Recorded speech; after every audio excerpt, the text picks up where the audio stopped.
¿Usted se ha preguntado por qué le decimos crimen organizado? Respóndame. Porque están organizados. ¿Y por qué están organizados? Porque tienen los contactos para hacer las cosas y que no les salga mal.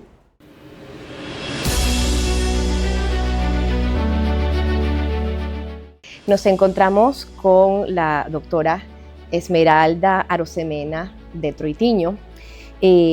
Bueno, resumir su hoja de vida es algo complicado para mí, pero vamos a sintetizarla para presentarla a nuestra audiencia. Ella actualmente se dedica a la docencia a nivel internacional.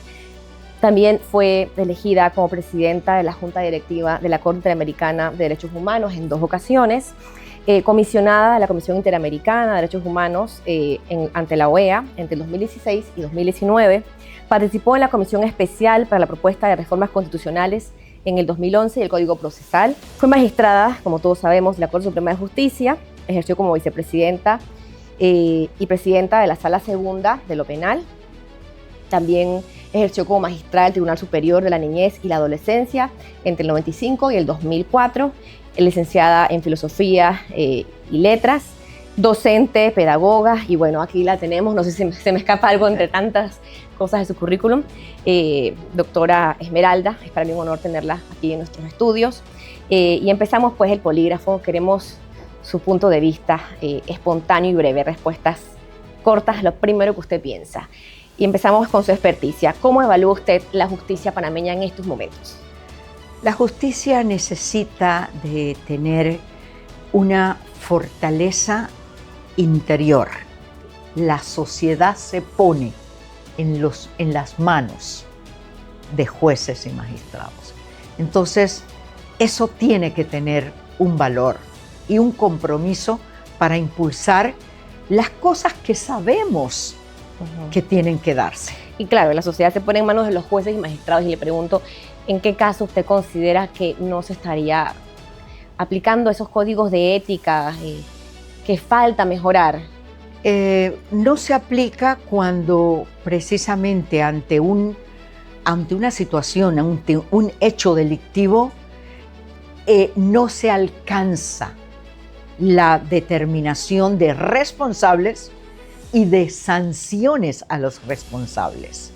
Es decir, priva la impunidad. Cuando eso ocurre, ¿quiénes son los impunes? ¿Quiénes son, magistrada? Los impunes son los que tienen los elementos que juegan a su favor, donde el sistema nos responde, donde los obstáculos que el sistema puede tener en la propia administración de justicia no funcionan. ¿Y por qué no funcionan? Me vas a preguntar inmediatamente. No funcionan porque hay este poder utilizado por quienes tienen poder, valga la redundancia, porque quienes tienen poder lo utilizan con ese efecto. Dime 2 casos rapidito que se vienen a la cabeza de impunidad en Panamá. Mira, yo tengo que decirlo de una manera muy dura. Hay una persona que tiene una sentencia condenatoria marcada por el más alto tribunal de la justicia y sencillamente no cumple. Y puede darse el transcurso del tiempo y la pena prescribe. Y ya se termina. Eso es un caso que tiene que llamarnos la atención, porque entonces está la otra cara de la justicia. Toda esta gente, que no es que yo defienda a ese criminal común y corriente, no. Ese criminal común y corriente también tiene que ser juzgado. También no debe quedar en impunidad los crímenes de cualquier persona. Pero estos, inmediatamente, sí se les encuentra la fórmula de decidir su responsabilidad. ¿Y a dónde van? Van donde corresponde, a los centros de detención. Claro, usted me está hablando básicamente, y para ponerlo en contexto, del caso del expresidente Ricardo Martinelli, el único expresidente que ha sido condenado por blanqueo de capitales en la historia del país.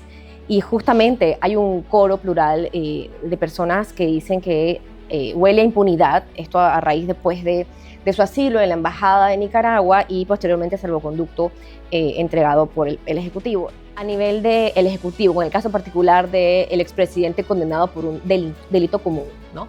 ¿Qué se puede hacer para que a nivel del Ejecutivo, a nivel de la justicia,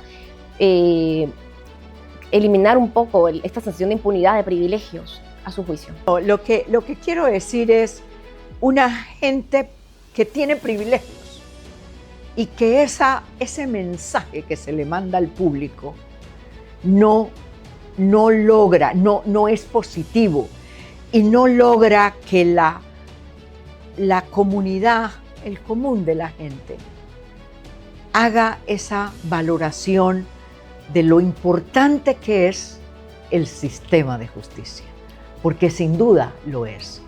Es el sistema del control social. Así como no queremos que en nuestra comunidad haya la seguridad, así como queremos que en nuestras comunidades haya agua, estamos hablando de instituciones, ¿verdad?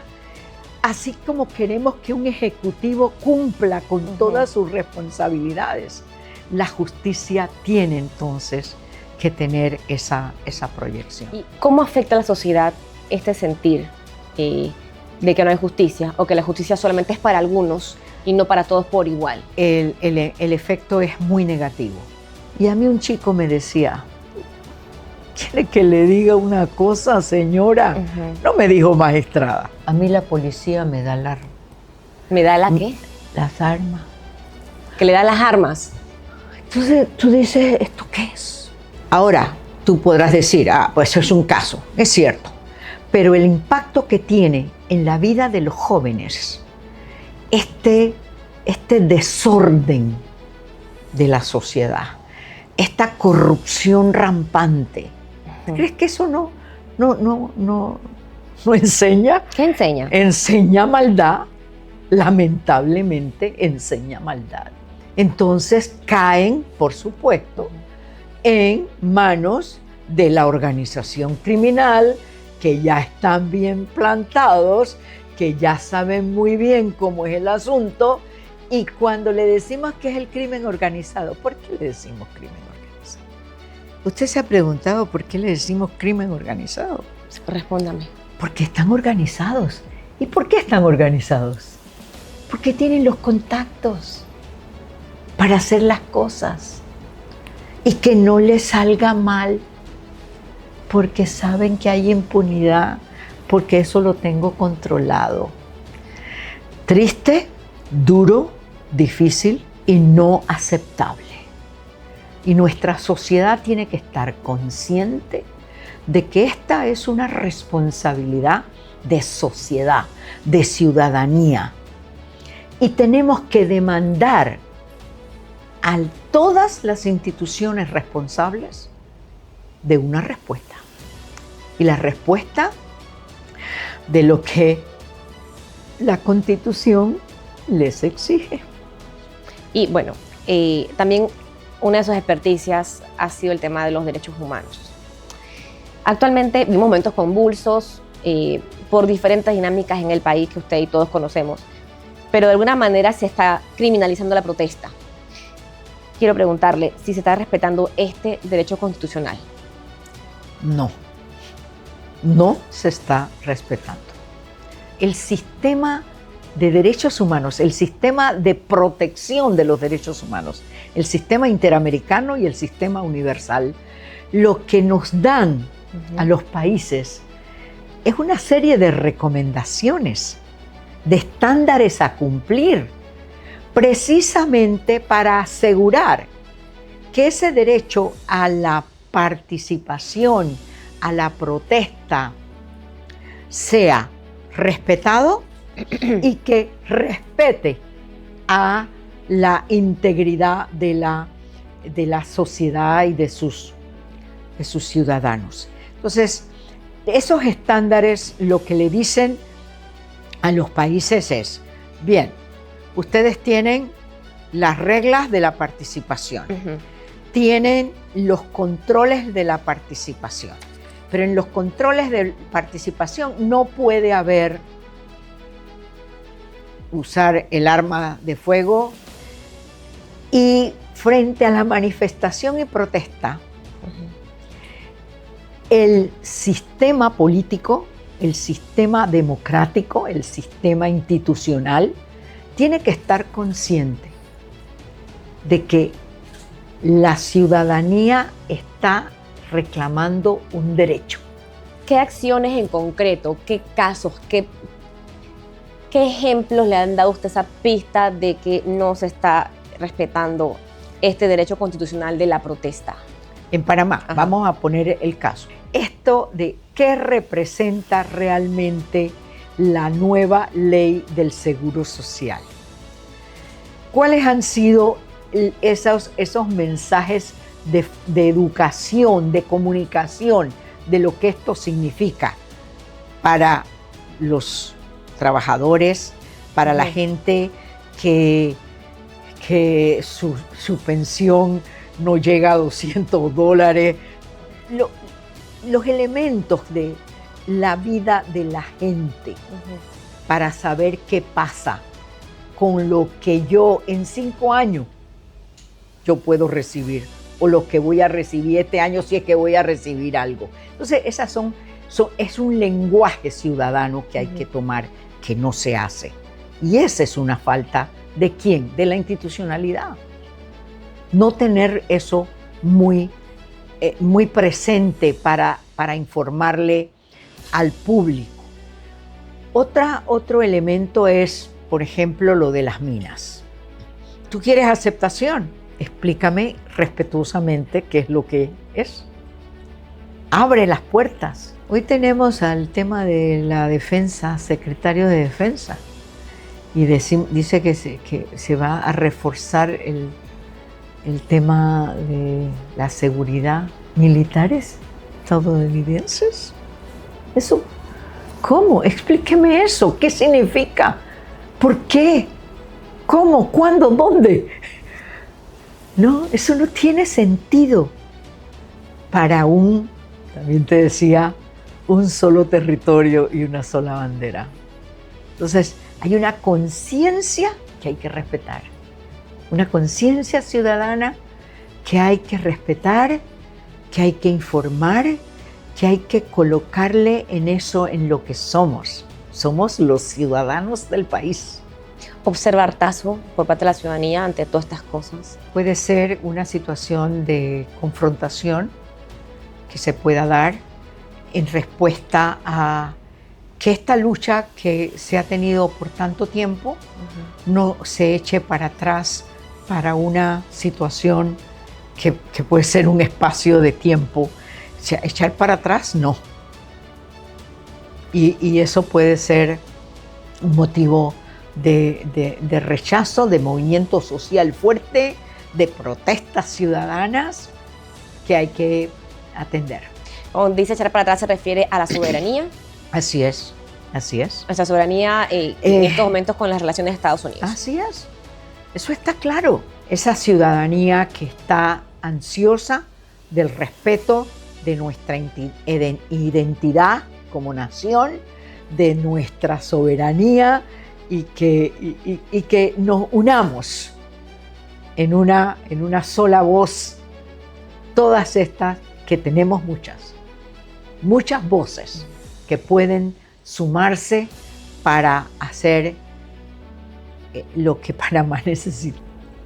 Real igualdad, me quedo con esa palabra para cerrar y no puedo dejar de hacerle esta pregunta por usted. Usted ha ocupado, siendo mujer, puestos judiciales muy altos a nivel local e internacional. ¿Qué consejo usted le deja a las mujeres? ¿Cuál es el verdadero empoderamiento que tenemos que buscar hoy en día en el contexto de nuestra realidad? ¿Dónde está la lucha de las mujeres hoy? La lucha de las mujeres. Bueno, la realidad es que hay todavía obstáculos, barreras estructurales, porque son estructurales.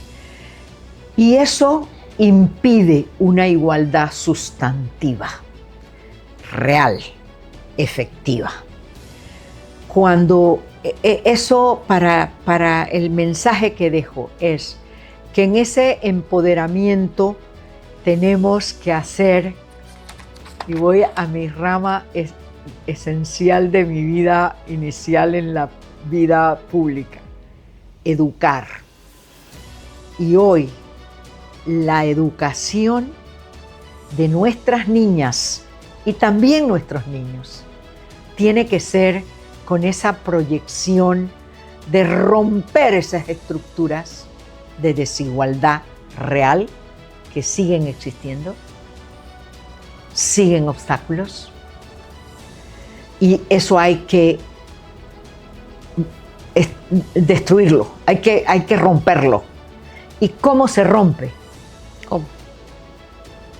Con el cambio de la estructura cultural. Uf. Por eso, mire a dónde me fui, a la educación de niños y niñas. Educarlos en conceptos de igualdad real, efectiva.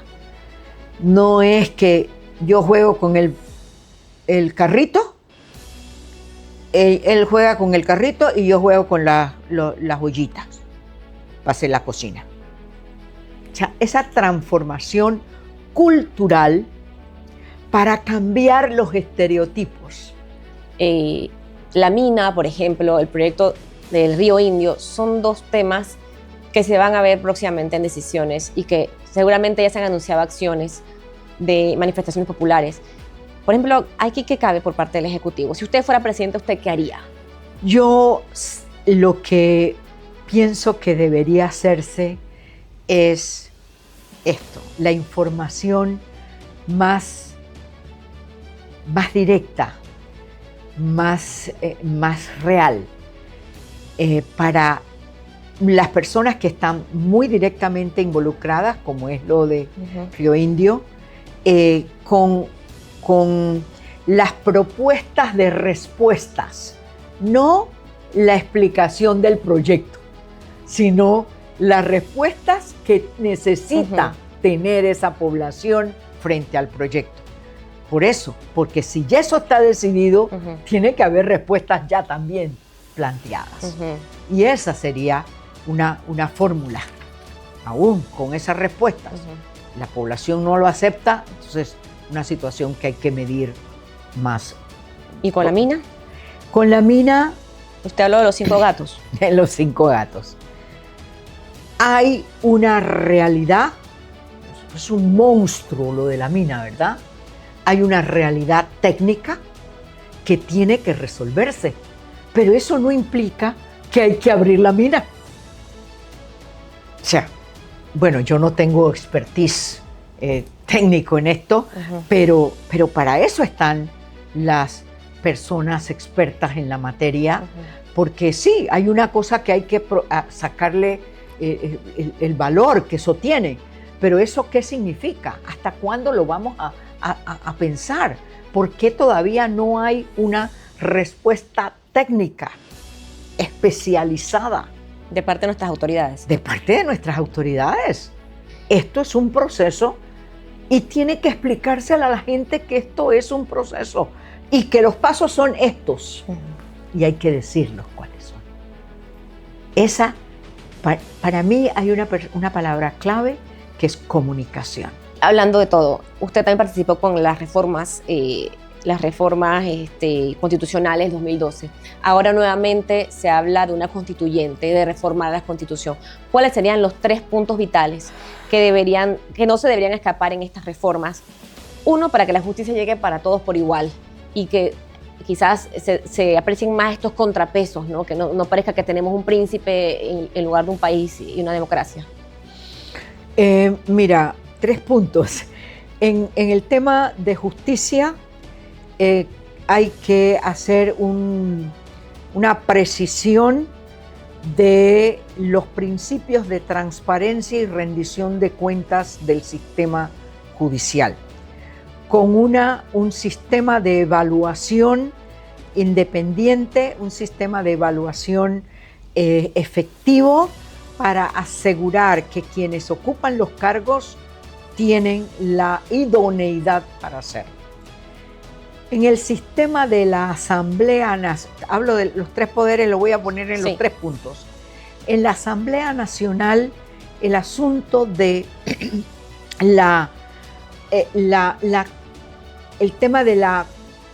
el tema político partidista tiene que eliminársele lo que clientelismo significa: control, sometimiento, corrupción y poder.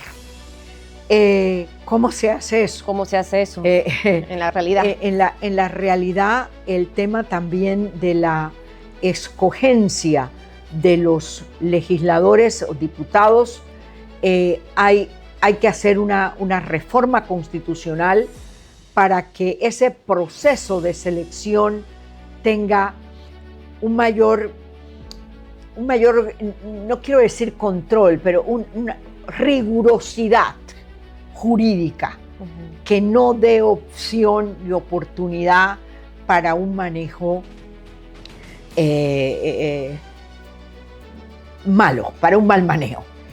Y en el Ejecutivo, este deber de un Ejecutivo con la obligatoriedad de dar una participación ciudadana en la construcción de las políticas públicas del país. El país tiene, y eso constitucionalmente debe señalarse, las instituciones funcionan con un norte de política pública, una política pública que está basada en principios y derechos, y que esa política pública sea el resultado de un diagnóstico para su elaboración con la participación ciudadana. Eso debe estar en la Constitución. Y el reforzamiento, que ese es el cuarto, pero la ñapa, porque esto no es que debe cambiar. Y por eso lo de la constituyente originaria, puedo estar de acuerdo para darle una mayor amplitud, pero en el tema constitucional hay un tema constitucional que no puede cambiar, que hay que reforzarlo: el tema de los derechos, de la protección de los derechos fundamentales de todas las personas. Artículos claves como el artículo 17 y el artículo 4 en el tema de esta adecuación de la protección de los derechos humanos, de que asegure una real igualdad, dignidad y no discriminación de todos. Real y eso igualdad es lo que lleva a que la pobreza la podamos enfrentar. Muchísimas gracias por esta entrevista tan interesante. Hemos abordado de todo. Gracias por su tiempo, ha sido un honor. Y bueno, aquí en las puertas de la Estrella del Polígrafo, siempre abiertas para usted nos quiera visitar. Bueno, muchas gracias. Yo no sé cuándo me hicieron un polígrafo, pero hace algún tiempito lo tuvimos. Así, bueno. Voy a ver si lo busco por ahí en mis periódicos viejos. Vamos a renovar, estamos en renovación. Estamos en renovación.